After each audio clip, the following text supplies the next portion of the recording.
Hey everybody, how's it going? Dhru here with Naheed Oberfeld. Thanks a lot for coming out, Naheed, again. It's another Chai with Coaches Day, so hope you guys are excited to tune in. Naheed, you want to take us away? Tell us what we're talking about today? We are going to talk about a subject that you can use for literally the rest of your life. When it comes to making decisions about what do you want to create in your life, we're going to show you the steps on how to be able to be an effective manifester, right? Every single thing, Dhru, whatever you wanted in your life, you've had to manifest, correct? Right. And so today it's all about, and maybe several days down the road, it might be all about how do we get ourselves to be really effective manifestors. And there's a science to it, and then there's the art to it. And today we're going to focus on the science part because it's interesting to know a little bit about that. Nobody's going to walk away being a physicist. We're going to talk a little bit about the physics behind it. But it's enough for you to understand that, you know what, we're not just making stuff up. We're not pulling things out of our ass, if you will. This is actual science behind some of these things that we're going to be sharing today.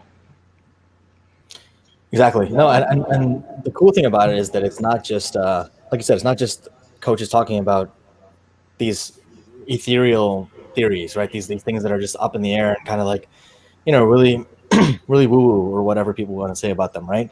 They're very much proven scientific theories, and the theory behind it is actually quantum entanglement. And the idea is that two particles, and they've proven this, two particles that are separated by X amount of space, sometimes centimeters, sometimes meters, sometimes miles, are able to affect change in the other particle or the behavior of the other particle. And so how does that wrap into coaching? Well, let's think about something that you are interested in having. Pick something simple that every one of us can relate to. Say there's a job opportunity out there, or there's a position that you want out there. And it's a reach position. It's something that you feel a tad bit of a wobble related to the fact that I'm not quite sure how to get there. I'm not quite sure if I'm going to get there. When it comes, the first thing, when it comes to quantum mechanics, that's important to understand. We have this expectation, we have this belief in because of based off how we live our lives that life is like a bowling ball where you push it down one alley and it just goes down this one alley. So say you want a job that requires a certain amount of experience and you're like, oh, I only have half that experience. That means there's a likelihood that I won't get it. But that's not really what science tells us. Quantum mechanics tells us that we're actually living in a universe where every single scenario is already happening right here, right now. So there's in this universe, there's also a version of you that already has that job. There's a version of you that's applying for that job, which is probably you right here. And then there's a version of you that doesn't get that job. But every version is already out there. And then the question is, okay, how do I connect me here in this version to the one that I am looking for? And there are probabilities associated with each one of these things. And this is where quantum entanglement becomes really important. And I'm going to let Dhru talk a little bit about that, and then we can come back and see how we put it all together for you specifically. Sure.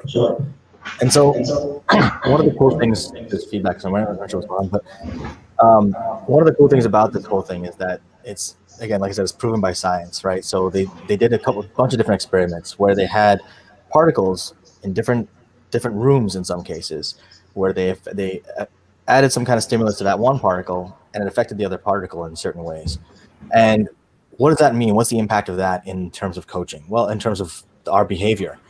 One of the things that we can do for ourselves, as he said, is create our intentions around certain things, put energy into the universe in a direction, and that energy will create ripples in the energy in the universe, in energy towards what we want to do. If you take the bowling ball analogy, how many of you suck at bowling?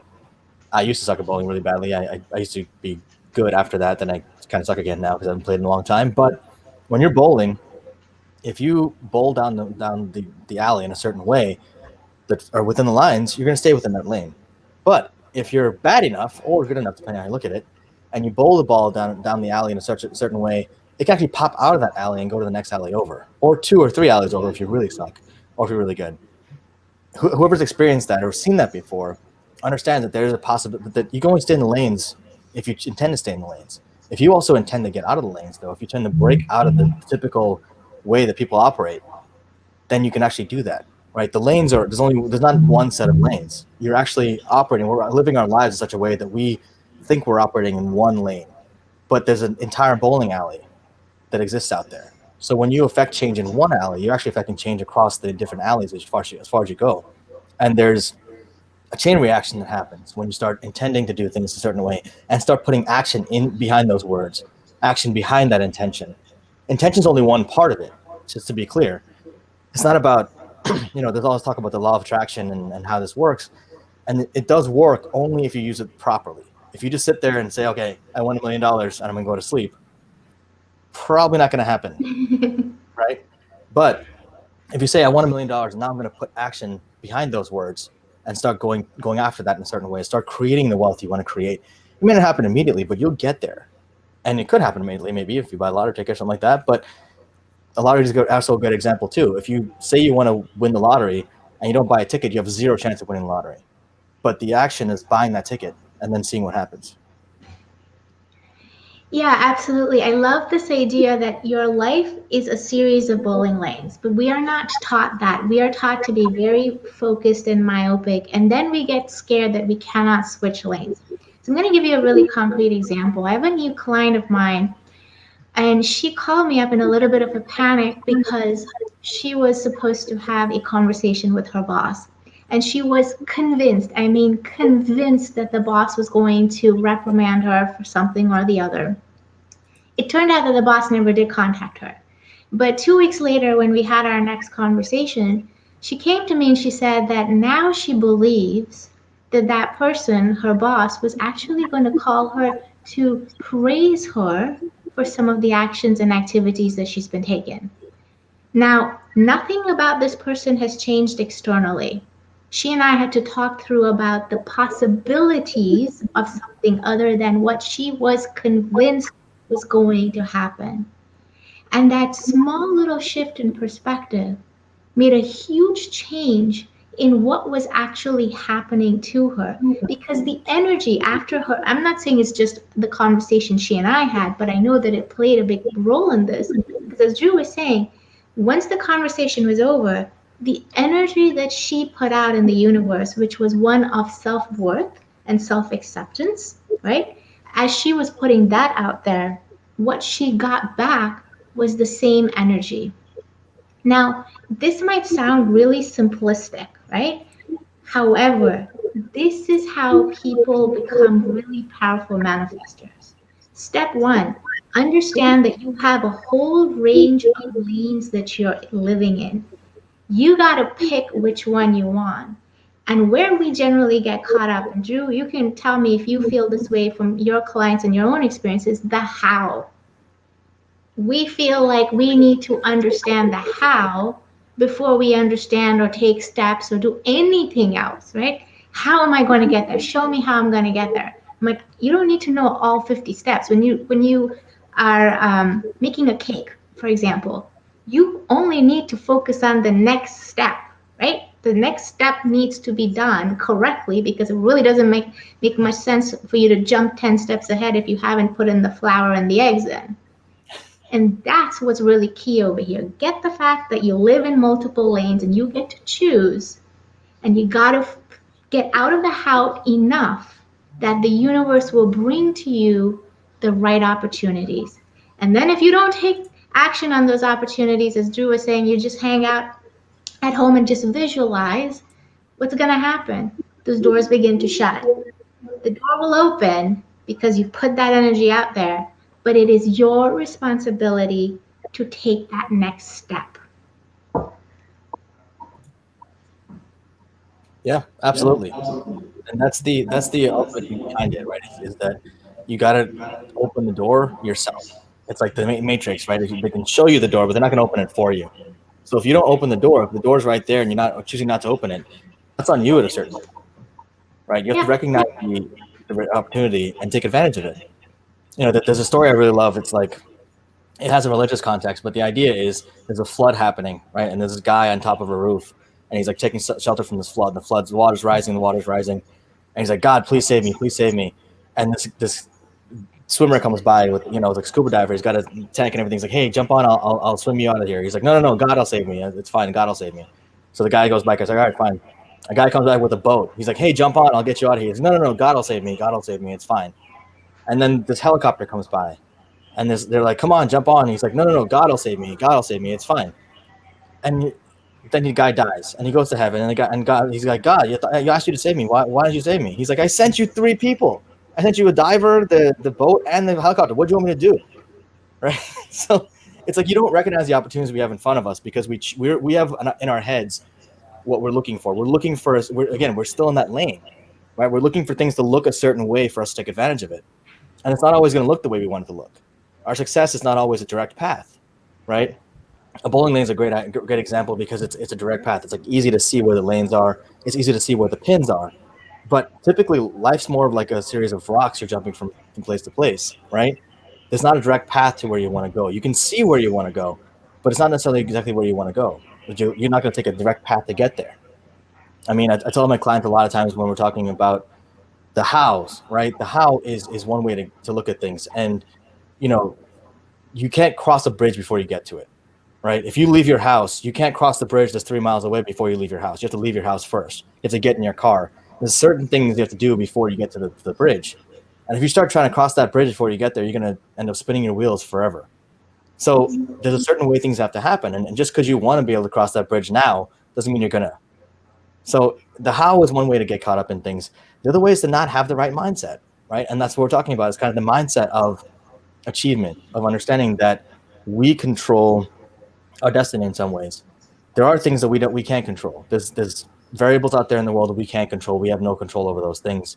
One is how other people behave or how other people act.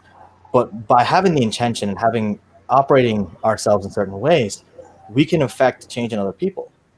We can affect the energy around us. And people, by interacting with us, will now change their energy to suit us. It's a matter of a frame control, which is another fancy way of saying you control your energy. And if you have that strong frame, that strong energy you control, you can affect change in other people. Mm-hmm. Yeah, absolutely. I mean, this kind of goes back to our previous conversations because what really holds us back are the limiting beliefs.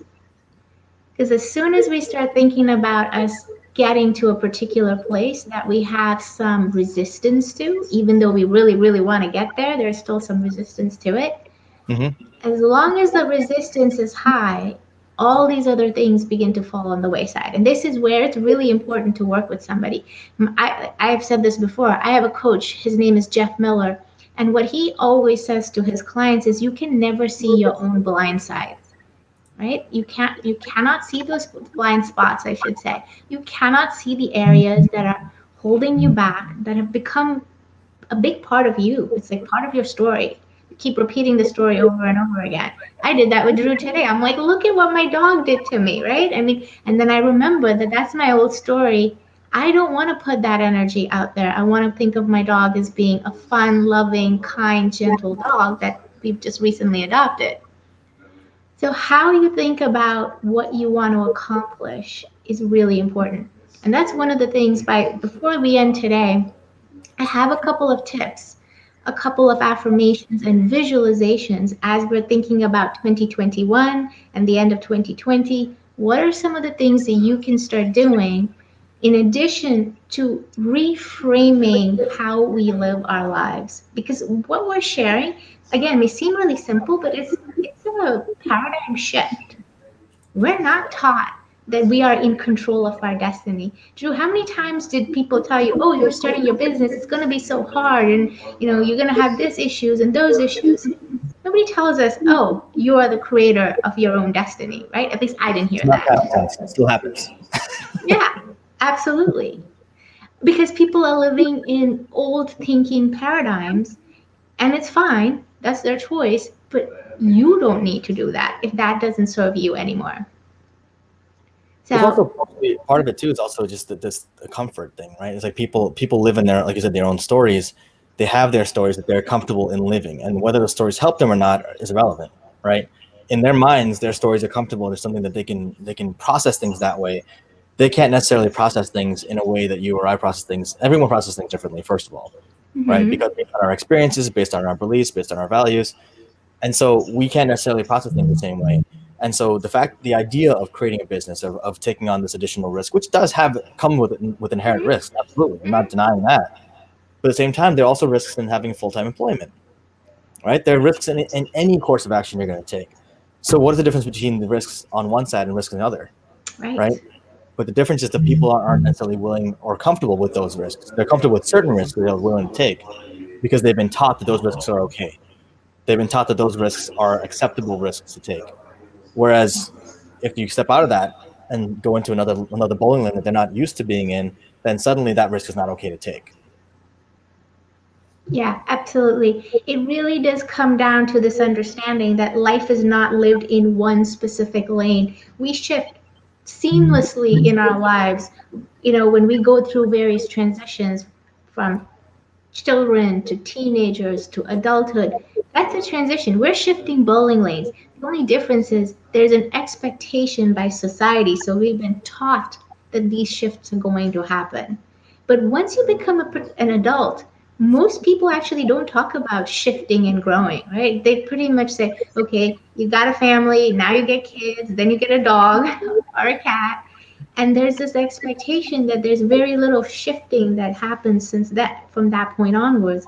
And that's really not the case. Our whole life is about us having a choice, a desire, and then saying, am I worthy and am I deserving of that? As you think about the new things you want to create in your life, ask yourself this question from 0 to 10. 10 being, this is the strongest sense of worthiness that I have. Am I worthy of this change?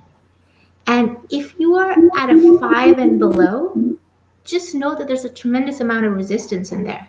So number 10 being, I'm 100% worthy of this shift. And this is not a mental exercise. So if you come in and say, oh yeah, absolutely, I deserve this, but go into your gut emotionally, that's what the truth barometer is. Emotionally, how strong does it feel? And in like I said, a 5 and below, if you want to start moving towards that goal, it makes sense to start reaching out and saying, okay, I'm not getting there on my own, or I'm not getting there fast enough. What do I need to do? Because just like Dhru says, those boats come, the helicopter comes, we just tend to ignore them. Right? So the step one is, am I worthy and deserving? Another thing that I have been experimenting with great success in my own life, imagine yourself at the end of 2021 and imagine that goal of yours is already accomplished. Even if you have no idea how that's going to happen, even if you're at the beginning stages, just the inception stage, imagine that part has already happened. How does it feel? How does it make you feel? Is it fun? Is it exciting? Or are there emotions that are coming up across that are feeling like nervousness, anxiety? Again, those are all indications of resistance, and resistance is nothing but speed bumps, right? It's slowing you down to that goal. And again, you want to ask yourself, do I want to reach out and get some help with that, with whomever that happens to be? Because it could be a health related situation that you might be putting off and putting off. So, Dhru, I don't know if you have something that you want to add as to how you visualize goals being accomplished. Yeah, no, that was fantastic. I want to point out one couple of things. One is that those speed bumps, that resistance you're feeling, first of all, it's natural, especially if it's a new endeavor you're going under, right? It's not a bad thing to have resistance or have those feelings. The tough thing is delving underneath that resistance, seeing what is it, what's driving it, right? Is there resistance because I'm afraid because it's a new path that I've never been on and everything's kind of uncertain and new to me? Again, that's natural. That's okay. But if it's just driven by that uncertainty, that's okay. If it's driven by I don't know that I want this or I don't know that this is the right thing for me, that's where it can be something that you have to look at and say, is this something that I really, really want? Is this something that's really actually aligned with my values and with what I want to accomplish in my life? And if you're doing something because for the wrong reasons, if you're doing it because someone told you to do it or because you think it's just the right thing to do and you're not really behind it fully, if your mind is not behind it, then that's probably a bad reason to do it. The other thing I would say in terms of the visualization, I love the idea of visualizing the future in terms of the end of 2021, what's happening there, visualizing as though you've already accomplished it. I would take it a step further. One thing I do, one exercise I do with group coaching, which is fun, is to have the folks break into pairs or triads even, and have them talk to each other and say, okay, now I want you to imagine that this is the end of 2021, it's December 2021, and now you're talking to this person as though you haven't seen them in a year, and you've since accomplished everything that you wanted to accomplish in the last year. Everything, all the stuff you're talking about. What are you going to talk about? How are you going to introduce yourself? How are you going to tell them what happened when they ask you, what's been going on this past year? What are you up to these days? Talk to them as though you're living in that future already. See what comes up for you. You'd be surprised sometimes.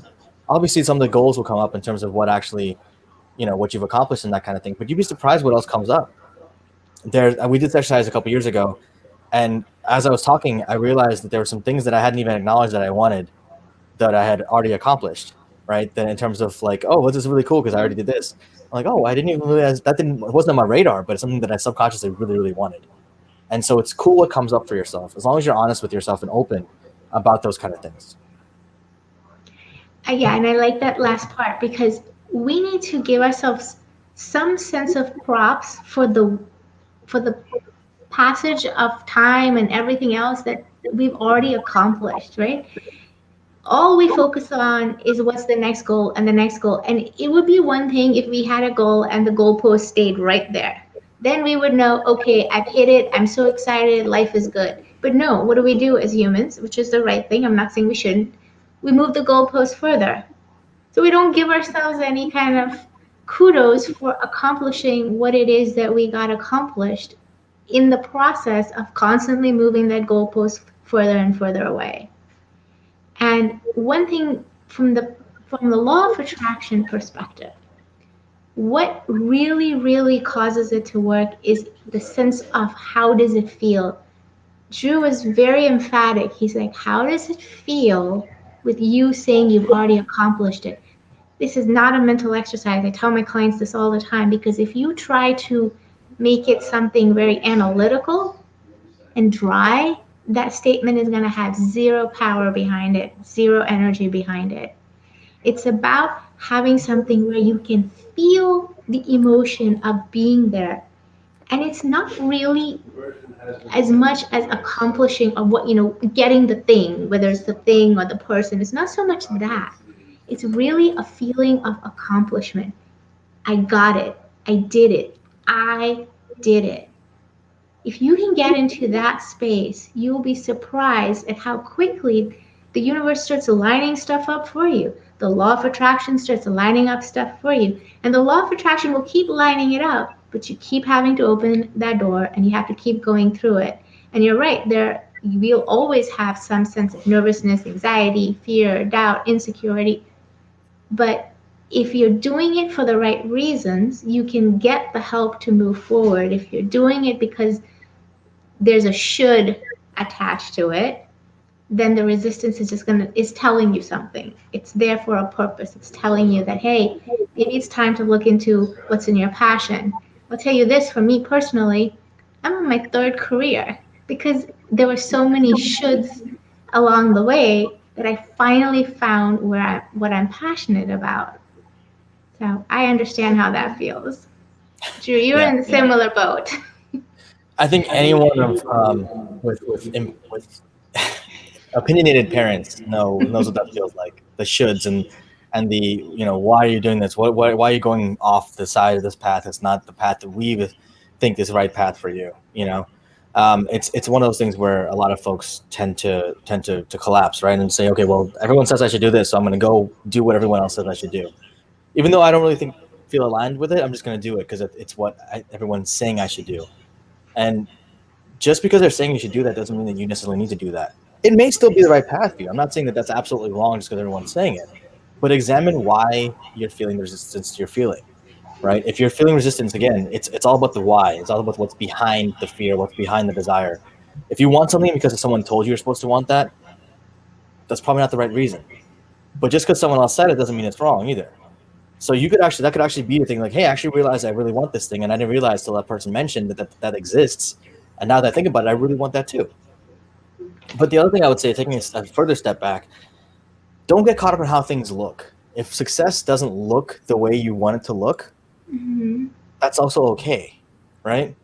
I mean, we all have these plans, these grand plans in our heads of like what we want things to look like.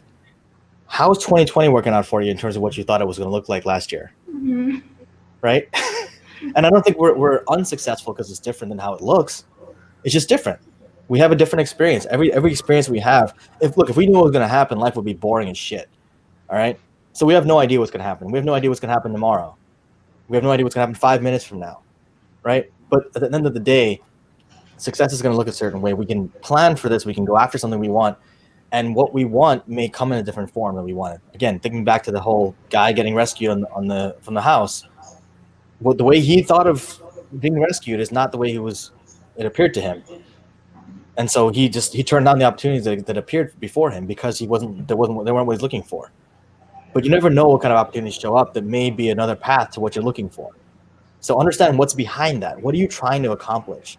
When you define what you're trying to accomplish and why you're trying to accomplish it, there's other ways to accomplish those whys than what you already thought of.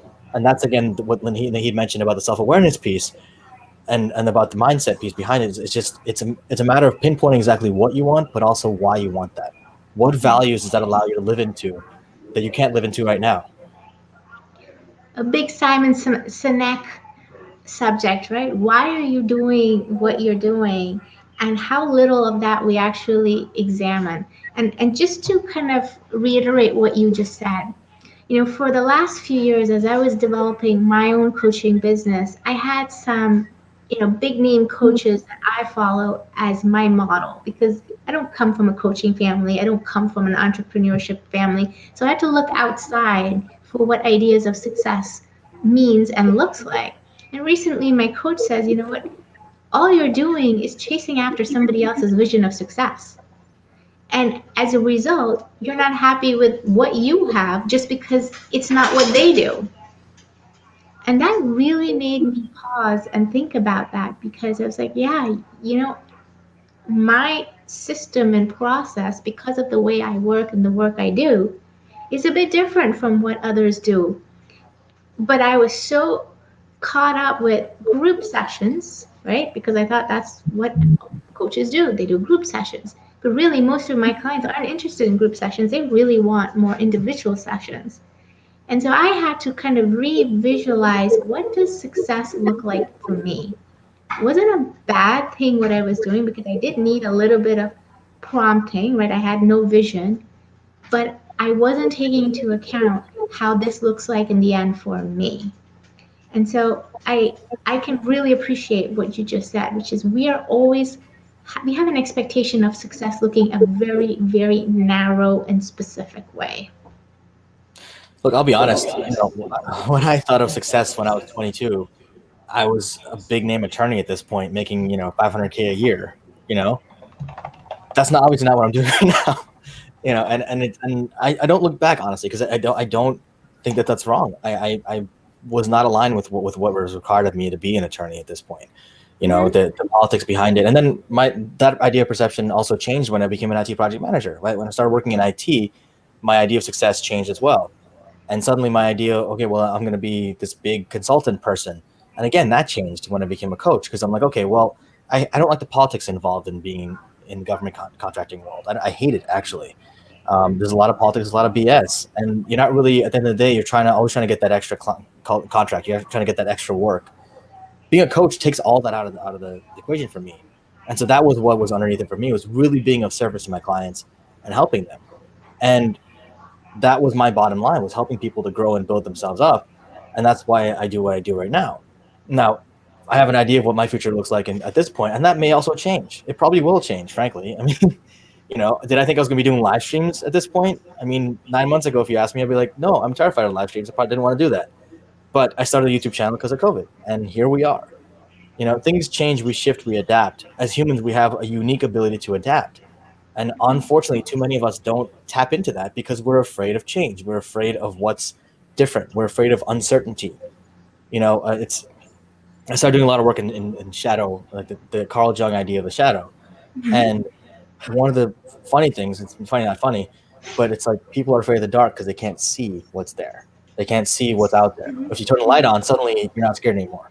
Why is that? Nothing's changed, right? It's just because you don't know what's out there. So it's the unknown that scares us. It's not the known that scares us. So it's interesting to think about that in terms of human psyche and how we operate our lives. Take that micro example of the looking into the dark and extrapolate it to our entire lives, and everything suddenly becomes a little clearer in terms of why we do and don't do the things we do. I think that's a really good idea to just actually spend the next month and think about some of these things. First and foremost, what lane are you always operating in? What lane would you like to operate in? And what's that fear of not being able to see in the dark about that lane that makes you so anxious? And bring it to our next Chai with Coaches and ask us some questions, because we're happy to answer anything that we can live on air, and everybody is going to benefit from that. But I think now is a good time for us to pay attention to what's our intention for 2021. Again, sounds simple, but I'm hoping that now that you understand the power of quantum mechanics just a little bit, you'll understand how useful this knowledge is to be able to get you to start moving lanes. You don't have to be stuck in any one lane. And as you're thinking about 2021, don't think about just the goals you want to accomplish. That's great to have the goals and have the milestones you want to accomplish. Think about the life you want to be living at the end of 2021. Right? Visualize the life. To feel. Yes, exactly. How do you want to feel? How do you want to feel in terms of end of 2021? Right? The how you get there, like Naheed said, is flex. That's in flux at all times, right? Mm-hmm. And different for different people, even if they have the similar goals. That's the interesting thing. Exactly. And that's the other thing too, is like everyone's different. Everyone has their own unique way of approaching things and their own unique path to go on their own on the future. And so what does your path look like? It's got to be driven by how you want to feel about things, how you want to develop yourself, and how you want to grow yourself. But think about how you want to feel at the end of 2021. Develop goals back from that. Don't create goals that are meaningful to somebody else. Yes. Right? But the goals that are meaningful to you. What are your values? What are your things that matter to you, that resonate with you? When you listen to speeches and these motivational speakers, and we'll have to talk about motivation another day. It's another long conversation. But when you listen to different people, what parts of those things resonate with you? What parts of movies or TV shows or characters or books resonate with you? Why do they resonate with you? Right? There's certain experiences and things that we have that cause these things to resonate with us stronger than others. And when you pinpoint those things, then you can kind of figure out, get a little more of a clearer picture of what you want your future to look like, of why you want your future to look the way it looks, and why you have certain goals. Yeah, absolutely. So we had a comment from a friend of ours, Natasha Whedon from Wealth to Wellness, who says that this is a great time to pay attention to 2021. So we look forward to hearing back from her on our next time as to what she's decided 2021 is going to look like. So let me ask you a question, Dhru. Do you know when the next date we're going to be meeting? Putting you on the spot. It is going to be in 2 weeks. The plan is going to be on December 3rd. There you go. Not next week, Thanksgiving, but I was waiting to put you right on the spot with that one. So December 3rd is the next time we're going to be meeting. Start putting a plan together. And if you are not able to, if you find that every time you sit down or you want to sit down and you're not doing it, there's resistance in there. Bring that in. Let's talk about that. That's actually something that lots of people are going to be facing with. So if anybody has some questions as to why they're having trouble sitting down and doing it, we're happy to talk about it. If they have questions specifically to various aspects of that plan and resistance to putting it down, I want this, but I'm scared for whatever reason, bring those to us as well. And we're going to do our very best to help you at least understand where that resistance is coming from. And that, to me, is step one, to uncover that process. Yeah, and even if you don't know why it's not happening, right? I mean, we have folks watching us right now. If you have questions, please feel free to throw them in the chat. We'll address them. But even if you don't know why something's happening, if you feel like you're hitting a wall, you don't know what that wall is, you don't know why, there's something stopping you from getting where you want to do, to getting to the goal you want to get to, right? Whether it's weight loss, whether it's getting the next job, whatever that looks like, it's just a matter of figuring out what's stopping you. And part of that can be uncovering, okay, What's driving you? What's actually driving you, right? That's sometimes if it's not strong, if what's driving you is Yeah, not that might strong, be not a good goal for you. yeah, what's driving you may not be strong enough, frankly, right? Your why may not be strong enough to overcome the resistance you're going to face. Look, just because you set the goals and have intentions doesn't mean you're not going to have resistance, right? You're going to have resistance. Everything we do has resistance. Otherwise, it would be So, done. We wouldn't be having this conversation. If there was no resistance, it would all be done. Rome would have been built in a day. We'd have right. sent the astronauts to Mars. So our good friend James Bernardo asks, what if I know what the wall is? Then you start thinking about. So here's a question I like to ask, and you ask it slightly differently, but it's a similar question, which is, what's the benefit of staying stuck? Yep. We are only stuck because there is an emotional connection to that, and it's not logical, it's not analytical, and it may be very painful to remain stuck. But if there wasn't an emotional connection, our subconscious has made a connection there, and if there wasn't one there, you would be beyond it. So Yeah. the question really is, why what am I getting out of it from being where I am? Yeah. And another way to ask that, a couple of ways to ask it, but another way that I really like is, what is that taking care of for you, right? What is that wall? If you know what the wall is, it's serving a purpose for you, and it may actually have served an amazing purpose in the past, And but it it's a always remnant. does. Think of it like the Electoral College, right? At one point, it served a great purpose, but you've outgrown that purpose, right? You've outgrown that. That's why it's become a wall, as opposed to being something that served you. So it went from being a support to a wall to confine you, right? So figure out what that was taking care of for you, what that was helping you to achieve in the past, and then figure out, that'll help you to understand how to overcome that and how to realize that maybe you actually outgrown that situation. Because if it is actually a wall, it's stopping you from doing something. Right. A lot of times, shining the light on what these emotional connections are goes a long way for us to be able to say, oh, yeah, that did help when I was younger, because we need these things for protection purposes when we're younger. But today, this is not helping, and I'm not the same person today. I'll give you a very, very quick example. A couple of people have come to me for weight loss. Now, I don't normally work with people on weight loss, but the people who've come to me, at least one of them, has come to me because he's experienced sexual abuse as a child. And the physical weight on him did two things emotionally. Two things. First is it made him feel like he was a stronger, more physical person. Now, he experienced this, like I said, as a child, but his adult self doesn't realize the child inside of him still feels very threatened. So having this physical weight made him feel like he could fight somebody off more or better or easier, whatever it happens to be.